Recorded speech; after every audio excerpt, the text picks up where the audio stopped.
Hello friends, welcome to my YouTube channel. নমস্কার বন্ধুরা, মঞ্জু রান্নাঘর থেকে সবাইকে স্বাগত। তো বন্ধুরা, আজকে আমি আপনাদের কাছে একেবারে খুব সহজ একটি বাড়িতে, সবার বাড়িতে এই গাছ হয়ে থাকে, সেই সবজির রেসিপি আপনাদের কাছে নিয়ে হাজির হলাম। তো বন্ধুরা, আপনারা কুমড়ো শাক মিষ্টি কুমড়ো বা আমাদের পাড়া গায়ে অনেকে বলেন বৈতাল শাক, বৈতাল ডাঁটা।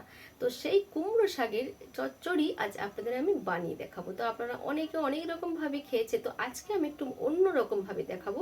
ছোলার ডাল দিয়ে এই কুমড়ো শাকের অসাধারণ খেতে লাগে এই রেসিপিটি কিভাবে আমি বানাই। তো বন্ধুরা, আমার পুরো ভিডিওটি দেখবেন, মাঝখানে স্কিপ করবেন না। আমার পুরো ভিডিওটি দেখার জন্য আপনাদের কাছে অনুরোধ রইল। আর আমার চ্যানেলে নতুন শ্রোতা হলে চ্যানেলটি সাবস্ক্রাইব করার অনুরোধ রইল। লাইক, কমেন্ট, শেয়ার করতে বন্ধুরা ভুলবেন না। আপনাদের একটি লাইক, একটি সাবস্ক্রাইব আমার কাছে অনেক অনেক মূল্যবান। তো বন্ধুরা, আর বেশি কথা না বাড়ি, আমি কি কি উপকরণ দিয়ে এই রেসিপিটি বানাচ্ছি চলুন দেখা যায়। বন্ধুরা, ডালটা প্রথমে আমি সিটি দিয়ে নেব। এই দেখুন, আমি নিয়েছি ছোলার ডাল। ছোলার ডালটা আমি 3 থেকে 4 ঘন্টা ভালো করে ভিজিয়ে রেখেছিলাম, 2-3 বার করে ধুয়ে ভিজিয়ে রেখে দিয়েছিলাম। তারপর ভিজিয়ে যেতে আমি আবারও ভালো করে ধুয়ে নিয়েছি। এবার আমি কুকারের মধ্যে ডালগুলো ঢেলে দেব। তো ডালগুলো কিন্তু একেবারে মিহি পেস্ট করে ফেললে হবে না, ডালটা ঠিক সেদ্ধ হয়ে যাবে অথচ ডালটা গোটা গোটা থাকবে। আর ওই সেম বাটিতে দিয়ে দিচ্ছি হাফ বাটির উপর একটু জল, কারণ এতে বেশি জল দেব না, কারণ আমি যে কুমড়োর শাকটা দিয়ে করব, আমি বলছি কুমড়োর শাক, আবার আমাদের গ্রামে ঘরে পাড়া গ্রামে বলে বৈতাল শাক, বৈতাল ডাঁটা। এবারে সেই রকম আমি কুমড়োর শাকটা দিলে জল গলবে শাক থেকে, তার জন্য আমাকে পরিমাণটা বুঝে কিন্তু জল দিতে হবে। এবার আমি দিয়ে দিচ্ছি অল্প স্বাদ অনুযায়ী লবণ। এবার আমি কুকারে 2টো সিটি দেব, 2টো সিটি দিয়ে ঢাকা দিয়ে আমি রেখে দেব। বন্ধুরা, 2টো সিটির পরে কুকারটা ঠান্ডা হয়ে গেছে। আমি এবার ঢাকনাটা খুলে দিয়ে ডালটা দেখিয়ে দিচ্ছি ডালটা ঠিক কতটা সেদ্ধ হয়েছে। এই দেখুন, ডালটা গোটা আছে, কিন্তু আমি যখন হাতে টিপে দিচ্ছি দেখুন সুন্দরভাবে গলে যাচ্ছে। এইভাবে ডালটা কিন্তু রাখতে হবে। এবার আমি এর মধ্যে দিয়ে দেবো মিষ্টি কুমড়োর শাক। দেখুন আমি কেটে রেখেছি এভাবে, বা বৈতাল ডাঁটা কেউ কেউ বলে বৈতাল ডাঁটা, আমি বলছি কুমড়োর শাক। কুমড়োর শাকটা আমি এর মধ্যে এবার দিয়ে দিচ্ছি। দিয়ে আমি একটা সিটি দেব, একটা সিটি দিয়ে 5 মিনিটের জন্যে লাগানো থাকবে। ঠান্ডা হয়ে গেলে কুকারটা আমি খুলে নেব। সব শাকগুলো দিয়ে দিয়েছি। আমি কিন্তু এতে জল দেব না, শাক দিকে কিন্তু অলরেডি জল গলতে থাকে। আমি দিয়ে দিচ্ছি আরও একটু লবণ, কারণ আমি ডালের সময় লবণ দিয়েছিলাম, তাই শাকে আমি অল্প দিলাম। এবার আমি পরে স্বাদটা দেখে নেব, দেখে তারপর আমি নুন লাগলে অ্যাড করব, নাহলে করব না। এবার আমি গ্যাসটা চালু করে দিলাম। বন্ধুরা, একটা সিটি দিয়ে আমি কুকারটা ঠান্ডা করে নিয়েছি। এবার আমি ঢাকনাটা খুলে দিই। দেখুন, ডাঁটাগুলো কিন্তু সুন্দর সেদ্ধ হয়ে গেছে, কিন্তু কেউ কিন্তু গলে যায়নি। দেখুন খুব সুন্দরভাবে সেদ্ধ হয়ে গেছে ডাঁটা, কেউ কিন্তু গলে যায়নি। এবার আমি একটি পাত্রের মধ্যে ঢেলে দেবো ডাঁটাগুলো। বন্ধুরা, কড়াই বসিয়ে দিয়েছি, দিয়ে দিচ্ছি খানিকটা সর্ষের তেল। আমি রান্নাটা সর্ষের তেলে করছি, আপনারা সাদা তেলেও করতে পারেন। তেলটা গরম হয়ে গেছে। এবার আমি এর মধ্যে দিয়ে দেব 3টে শুকনো লঙ্কা। লঙ্কাগুলো মাঝখান থেকে আমি ফেড়ে নিয়েছি যাতে না ফেটে যায়।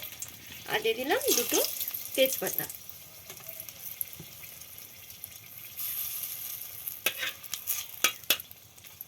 লঙ্কা তেজপাতা পাকানো হয়ে গেছে। এবার দিয়ে দিচ্ছি হাফ চামচ সাদা জিরে আর হাফ চামচ 5 ফোড়ন।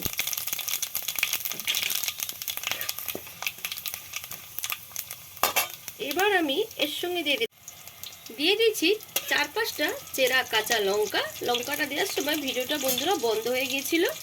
এবার দিয়ে দিচ্ছি 2টো সাইজ মতো কুচিয়ে রাখা পেঁয়াজ। তো বন্ধুরা, আপনারা যদি এই রেসিপিটা নিরামিষ করতে চান তাহলে এই পেঁয়াজটা দেবেন না, শুধু আদা বাটা দেবেন। এবার আমি এর সঙ্গে দিয়ে দেব একটা সাইজ মতো টমেটো কুচিয়ে রেখেছিলাম, টমেটোটা আমি এর সঙ্গে অ্যাড করে দিলাম। এর মধ্যে দিয়ে দেবো এবার হলুদ, দিয়ে দিলাম 1 চামচ হলুদ।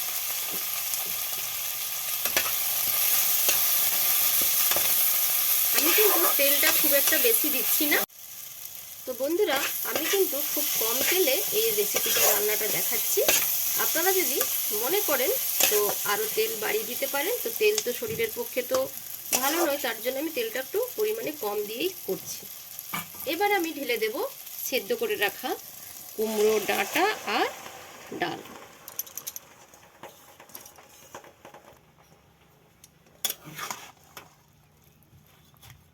আমি কিন্তু সেই যে জল দিয়েছিলাম ডালের সঙ্গে, সেই জল আমি কিন্তু এতে আর কোনো একটু জল অ্যাড করিনি।